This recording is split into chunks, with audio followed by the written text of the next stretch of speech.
Allô la Lune, ici la Terre, émission spéciale Pollutech, le salon de l'environnement et de l'énergie sur Carbone Zéro la radio. Coup de projecteur, il est porté sur Antea Group avec Axel Horouet. Bonjour, rebonjour. Voilà, parce que vous êtes là depuis le début de l'émission, responsable gestion intégrée de la ressource en eau, société. Alors quelques mots quand même pour présenter Antea Group, qui est une société d'ingénierie, c'est ça, cabinet de conseil en environnement. Tout à fait. International quand même. International, effectivement.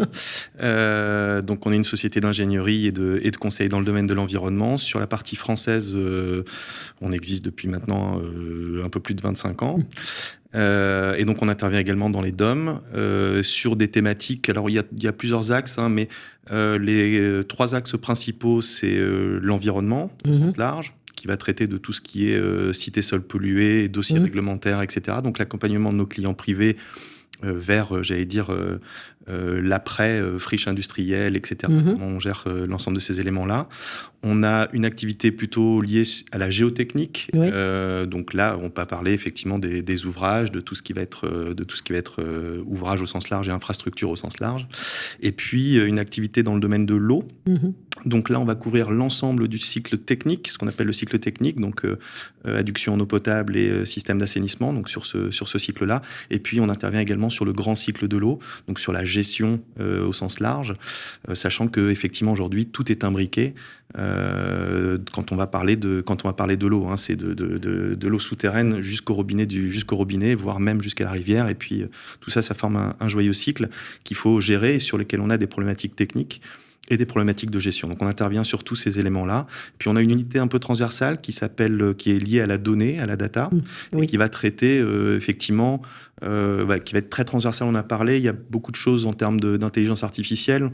On parlait de météo des nappes avec BRGM ou bien de systèmes intelligents de pilotage. Donc en fait, la donnée effectivement s'insère aujourd'hui partout et c'est bien normal. Et donc, du coup, on a besoin aussi de systèmes experts pour travailler et pour mieux comprendre et pour prescrire. Voilà, vous rentrez déjà dans un des points que j'allais soulever, mais c'est très bien. Alors justement, vous parlez du BRGM et de votre voisine.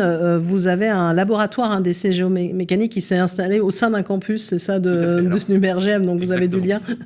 Alors historiquement, en fait, Antea est une émanation du BRGM, il faut le savoir. C'est ça. Donc en fait, ce laboratoire est resté dans les locaux du BRGM. Donc effectivement, c'est un laboratoire de géomécanique qui nous permet de faire des essais sur tout un tas de matériaux. Et donc, du coup, ça nous permet d'être assez spécifique et de pouvoir bien prescrire et de faire pas mal de choses là-dessus. Voilà, comme ça, on fait le rapprochement aussi, entre vous. Alors, on va rentrer dans les détails techniques, et voilà, comment vous travaillez sur certaines solutions. Peut-être vous, parce qu'on parle du sujet de l'eau, vous gérez justement les sujets de ressources en eau. Comment vos clients, justement, appréhendent ce sujet de l'eau ? Alors aujourd'hui, donc on accompagne des clients privés et des clients publics. Les clients privés, il y a quand même la prise de conscience, elle se fait là maintenant, même si elle est un peu historique. Mais la première des questions qu'on vient nous poser, c'est quelle est la pérennité des activités que je mène aujourd'hui sur un territoire. D'accord. Ça, c'est vraiment la première question. Donc on les accompagne dans cette réflexion-là. Une fois qu'on a identifié ça, c'est qu'est-ce que je peux faire pour soit pérenniser mon activité, soit pour la muter ou la transformer ou trouver des solutions d'adaptation. Donc nous, on est vraiment là dans pour nos clients privés, c'est vraiment ce qu'on fait et ce qu'on continue de faire aujourd'hui. Donc ça nécessite, une fois qu'on a dit ça, effectivement, il faut aller dans les process. Où est-ce qu'on perd de l'eau? Comment ça se passe? Quelles ressources vous utilisez? Qu'est-ce qui se passe? Est-ce que c'est tout le temps constant au cours de l'année? Bon, là, on rentre un petit peu dans le détail, mais c'est vraiment le cœur de notre métier. C'est maintenant de transformer un petit peu de manière pratique les problématiques de nos clients là-dessus et quand ils se retrouvent confrontés à ces situations-là. Mais la première des questions, c'est effectivement quelle est la pérennité des activités que je mène aujourd'hui. Ça, c'est la base. Donc, c'est quand même, oui, ils sont inquiets. C'est quand même central. Comme quoi, on voit bien la ressource aussi. C'est aussi la ressource en eau importante pour nous, on va dire êtres humains, mais pour des entreprises aussi. Quand même, il y a un intérêt économique derrière tout ça. Exactement, il y a des intérêts économiques. Après, chaque secteur est un petit peu différent, mais sans rentrer dans les détails. Mais si on prend l'industrie agroalimentaire, oui, il y a des questions qui peuvent se poser. Donc, qu'est-ce qu'on fait à partir de tout ça? Donc, nous, on accompagne nos clients dans ce domaine-là. Il y a on a d'autres points, effectivement. Est-ce qu'il y aura un exemple peut-être un peu marquant, justement, d'accompagnement d'entreprise dans tout ce que vous faites sur ces sujets-là? Je ne peux pas vous citer d'entreprise. Non, sans citer le nom de l'entreprise, mais la solution apportée. Alors là, on mène des études de prédiction de débit. Oui. Sur des cours d'eau, et de prédiction de la ressource en eau souterraine, parce qu'effectivement, il y a un process qui est assez intriqué. Et en fait, l'industriel en question a une action quand même sur les cours d'eau. C'est-à-dire qu'il n'a pas qu'une action négative. En fait, il se trouve que ces rejets soutiennent aussi un petit peu le débit des cours d'eau. Donc là, du coup, il y a d'autres questions qui se posent. Mais par contre, il peut être soumis à des autorisations un peu différées. Donc on travaille avec lui sur comment on optimise le pilotage, comment on optimise ces rejets pour les sortir à la bonne période et comment on peut regarder comment ça se passe, au terme de ressources et dans son process. Donc là, on va les accompagner très concrètement là-dessus. On peut également instrumenter pour essayer de l'aider à identifier les points sur lesquels il y a des économies d'eau à faire, parce que même si parfois, du point de vue global, on dit je sais que j'ai 20% de pertes, mais elles sont où ces pertes et comment, et est-ce que je peux vraiment les réduire ou pas, et quel est l'impact économique aussi en investissement, parce que parfois, c'est des investissements assez lourds. Donc on peut les accompagner aussi vers des guichets, entre guillemets. Les agences de l'eau peuvent financer aussi, ça fait partie de leur ligne de programme. Donc voilà, on les aide aussi un petit peu à se débrouiller dans ce monde-là, ce qui n'est pas toujours très évident pour un client industriel parfois. Exactement. Alors vous avez évoqué aussi le sujet de la donnée, de la data, on parlait d'intelligence artificielle. Maintenant, de toute façon, peu importe le secteur dans lequel on se trouve, on dit qu'on ne peut pas agir sans mesurer et sans évaluer. Donc c'est au cœur aussi d'une stratégie.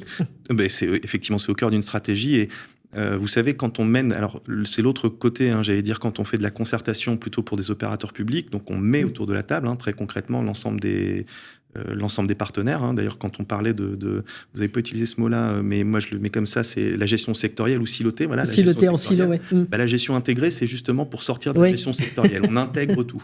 Donc c'est vraiment c'est au cœur du sujet. Et donc, du coup, on va déjà avoir l'ensemble de ces acteurs autour de la table. Et en fait, on s'aperçoit qu'il y a quelque chose de très bête. C'est avant de trouver des solutions, il faut d'abord être d'accord sur le constat. Ouais. Donc, quand on a des bases de données ou des systèmes d'information qui nous disent le niveau c'est tant, au moins on objective et on peut se parler. On peut se parler autour de la table. Donc effectivement, ça fait partie des objectifs d'une entreprise comme la nôtre, de travailler sur ces systèmes-là, non pas forcément uniquement sur la capitalisation de la donnée, mais parce qu'on va pouvoir travailler sur des systèmes experts, travailler sur des outils de prédiction, sur des outils de pilotage, parce qu'on s'aperçoit aussi que pas mal des acteurs aussi sont un petit peu perdus parfois sur la masse de données qui remontent. On a énormément de sources de données, on en acquiert en plus en temps réel, donc non content d'en avoir déjà beaucoup, en plus on rajoute un petit peu de flux d'informations dans tout ça. Donc nous, on les accompagne aussi dans la structuration de tous ces éléments-là, mais qui rentrent vraiment dans un processus de gestion de la ressource et de gestion aussi et de pilotage de leurs activités. Et alors, je crois savoir, ou mon petit doigt me dit qu'en tout cas, vous voulez vraiment renforcer l'expertise que vous avez sur cette gestion des données et aussi la surveillance environnementale, parce que ça aussi, c'est un point important. Vous parlez aussi des cours d'eau, il faut les surveiller aussi. Exactement, et puis parce que parfois, nos clients aussi privés ne savent pas vraiment quelle est l'incidence de ce qui se passe. Même les services, les services de l'État, parfois, ne savent pas vraiment. Donc, on met des éléments de pilotage, de remontée de l'information. Donc, on travaille effectivement beaucoup sur ces sujets-là pour apporter des solutions, un peu clés en main pour l'ensemble de nos clients. Et puis, qui s'accompagnent aussi de toute notre expertise technique derrière. Parce que une fois qu'on a dit qu'il y avait un problème, d'où il vient, quelle est son incidence réelle, quel est son impact et qu'est-ce qu'on fait pour maîtriser ça la prochaine fois, c'est toute notre philosophie. Alors, c'est quoi la prochaine actualité d'Antea Group? En dehors du fait d'aller à Polytech, mais ça, de toute façon, c'est incontournable. Les prochaines actualités d'Antea Group, d'abord, c'est son projet, effectivement, qui traite vraiment, qui se centre autour du changement climatique et des solutions. Donc, nous, on travaille beaucoup sur les impacts de ces extrêmes climatiques dans plein de domaines. Donc, on parle des impacts un peu immédiats, tout ce qui va être inondation, comment on travaille aussi sur des zones d'expansion de crues plus naturelles, on parlait des zones végétalisées, etc. Donc on va travailler vraiment on se concentre depuis maintenant 2-3 ans sur cette dynamique de changement climatique. Et c'est ce qui est vraiment un driver transverse de toutes les activités, puisque ça touche l'eau, ça touche les activités de l'eau, ça touche la data, ça touche l'environnement. On voit bien que c'est un driver fort. Donc, on se positionne vraiment sur des solutions impact, vis-à-vis de ce changement climatique. Merci à vous, Axel Horouet, donc le responsable gestion intégrée de la ressource en eau au sein d'Antea Group. Allô la Lune, ici la Terre. Une émission à réécouter et télécharger sur le site de Carbone Zéro la radio et sur toutes les plateformes de streaming.